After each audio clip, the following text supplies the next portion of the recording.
Hello everyone. तो आज हम पढ़ने वाले हैं वसंत आया। तो बस इसको पढ़ाने से पहले मैं आपको बता दूं कि मैंने अपने चैनल पे पहले भी वीडियो शूट कर रखी है काली गीत और देवसेना गीत। उसमें मैंने आपको फुल एक्सप्लेनेशन करवाया है और उसमें क्वेश्चंस भी मैंने याद करवा दी। इंपॉर्टेंट जो मतलब मेन चीज़ें मैंने आपको उसमें याद करा दी कि उसमें क्या क्या है उस चैप्टर से रिलेटेड। तो उसकी आपको लिंक डिस्क्रिप्शन में मिल जाएगी। और अगर आपको किसी प्रोजेक्ट का कंटेंट चाहिए, जैसे आपको कंटेंट नहीं मिला, समझ नहीं आ रहा, तो मैं आपको फुल आपका प्रोजेक्ट का कंटेंट आपको ओवरव्यू बता दूँगी आपको कैसे बनाना है अपना प्रोजेक्ट। तो आप मेरे को कमेंट कर सकते हो कमेंट बॉक्स में। तो हम स्टार्ट करते हैं अपना काव्य खंड से वसंत आया, जिसके लेखक है रघुवीर सहाय। तो हम रघुवीर सहाय जी के बारे में कुछ देख लेते हैं। जैसे इनका जन्म 9 दिसंबर 1929 को हुआ था और इनकी मृत्यु 1990 में हुई थी। उत्तर प्रदेश लखनऊ में इनका जन्म स्थान है। शिक्षा और व्यवसाय की बात करें तो इनकी संपूर्ण शिक्षा लखनऊ में हुई और इन्होंने प्रसिद्ध पत्रिका प्रतीक और आकाशवाणी के समाचार विभाग, कल्पना और दिनमान पत्रिकाओं का भी संपादन किया। पुरस्कार लोग भूल गए हैं काव्य पर संग्रह पर इन्हें सन 1984 में साहित्य अकादमी पुरस्कार से सम्मानित किया गया। साहित्य विशेषताएं: इनकी रचनाओं में पत्रकार दृष्टि का रचनात्मक उपयोग किया गया है। भावुकता के बिना यथार्थ का सटीक चित्रण करते हैं। वे अनावश्यक शब्दों के प्रयोग से बचते हैं। इनकी भाषा में संज्ञात्मकता का स्वर भी है और बिंबों को प्रतीकों का प्रयोग भी किया जाता है। तो वसंत आया का प्रतिवाद्य और मूल संवेदना: इस कविता में कवि ने आधुनिक मानव के प्रकृति से संबंध टूटने पर प्रकाश डाला है। वसंत ऋतु का आना अब प्रकृति के परिवर्तनों को अनुभव करने की अपेक्षा कैलेंडर और दफ्तर में छुट्टी के होने से जाना जाता है। कवि ने मनुष्य की आधुनिक जीवन शैली को व्यंग्य का निशाना बनाया है कि उसका प्रकृति से संबंध नहीं रह गया है, यह उसके जीवन की विडंबना है। इसमें ये बताया गया है कि जो प्रकृति से संबंध है वो टूटने लगा।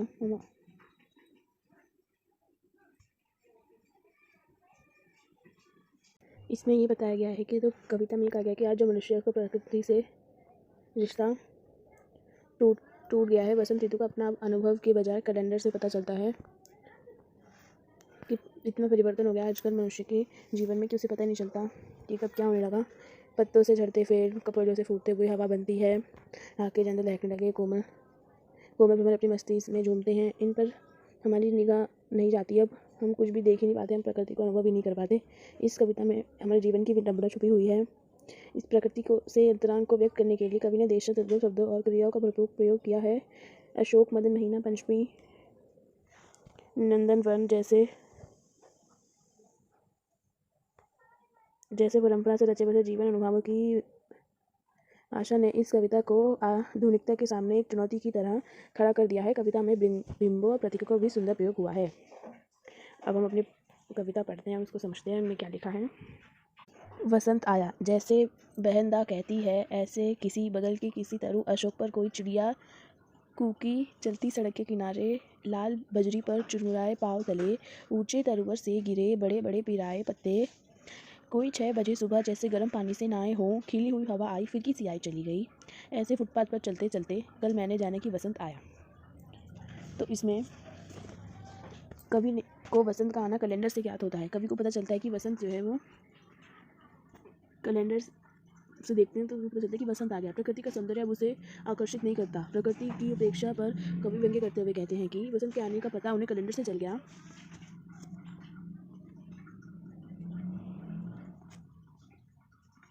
कवि कहते हैं कि जिस प्रकार बहन अपने भाई को स्नेह भरे स्वर में दा कहकर पुकारती है, वैसे ही मिठास भरी आवाज़ में कोई चिड़िया किसी बगल के किसी वृक्ष, शायद अशोक पर बैठी हुई, कुहुकने लगी।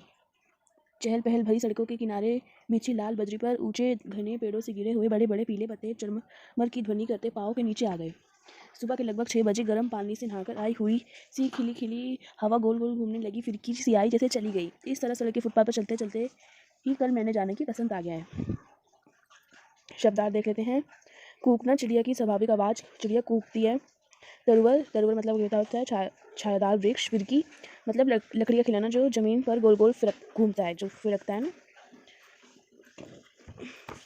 नेक्स्ट पढ़ते हैं अब। इसमें विशेष देख लेते हैं। भाषा में सरसता और प्रभावमयता है। इसमें तुकांत शब्द है और ये छंदमुक्त है। इसमें खड़ी बोली का प्रयोग हुआ है और पुनरुक्ति, प्रकाश, अलंकार का प्रयोग भी हुआ है इनमें, और ये नई कविता है। फिर इसमें देख लेते हैं बड़े बड़े और चलते चलते में पुनरुक्ति प्रकाश अलंकार है। पिए राय पत्ते और हुई हवा में अनुप्रास अलंकार है। जैसे गर्म पानी से नहाई हूँ में उत्प्रेक्षा अलंकार है। फिर सी आई और चली गई में उपमा अलंकार है। चित्रात्मकता है, बिंब का सृजन प्रयोग हुआ है। और इसमें गुण प्रसाद है और रस अद्भुत है कविता में। अब नेक्स्ट पैराग्राफ पढ़ते हैं, हमारा लास्ट जो है।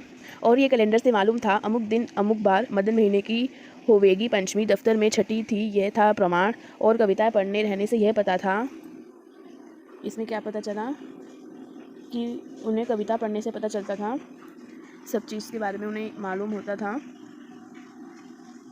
कि दहर दहर ढकेंगे कहीं ढाक के जंगल, आम और ओवेंगे रस गद से लदे फदे, दूर के विदेश के वे नंदन मन होवेंगे यशस्वी, मधुमस्त पीक भौर आदि अपना अपना कृतव्य अभ्यास करके दिखावेंगे। यही नहीं जाना था कि आज के नगड़े दिन जानूंगा, जैसे मैंने जाना कि वसंत आया। तो ये हमने देखा कि कैसे पता चला कि उन्हें वसंत आया। यहाँ तक पढ़ लिया हमने। अब इसमें देख लेते हैं,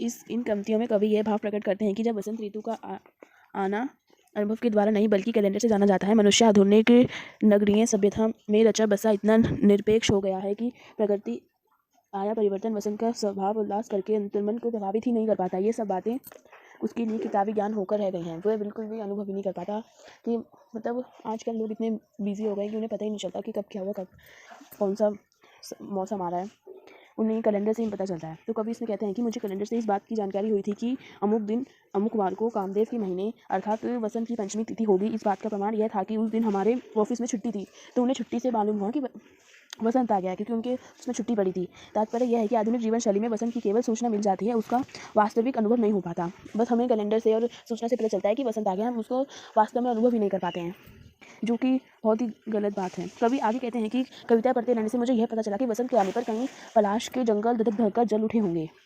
तो वो पुस्तकें पढ़ते रहते थे, तो उन्हें इस बात का पता चला कि जो वन पलाश के जंगल है वो धधक धड़कर जल उठे होंगे, अर्थात वन प्रदेश पलाश के लाल लाल फूलों के सौंदर्य से दबकने लगेंगे। आम के पेड़ मंजरियों से भर जाएंगे, दूर देश के आनंददायी वन आकर्षक रंग फूलों के रस और गंध से भर से लदे हुए अत्यंत शोभा पाते हुए यश को प्राप्त करेंगे, अर्थात दूर दूर तक प्रसिद्ध हो जाएंगे। फूलों का रस पीकर मस्त हुए कोयल ही नहीं, आदि भौरे भी अपने अपने कार्यों का अभ्यास करके दिखाएंगे, अर्थात कोयल और भौरे तथा दूसरे पक्षी को भी मदमाते स्वर में अपने अपने मधुर गीत गाएंगे। कवि कहता है कि वसंत के बारे में ये सारी बातें मैं कैलेंडर और किताबों से जानता था, परंतु बस यही बात मैं नहीं जानता था कि आज के कुछ दिन बसंत का आगमन इस प्रकार से भी जानूंगा। इस तरह से आज मैंने जाना, अर्थात मुझे वसंत के आगमन पर होने वाले प्राकृतिक परिवर्तनों और उसकी उमंग का पुस्तकीय ज्ञान तो था, परंतु आज पहली बार मैंने वसंत के आगमन को हृदय से अनुभूत किया। तात्पर्य यह है कि पुस्तकीय ज्ञान की बजाय प्रकृति के सहचार्य की अनुभूति ही हमें जीवन का वास्तविक आनंद दे सकती है। तो इस कविता में यही था।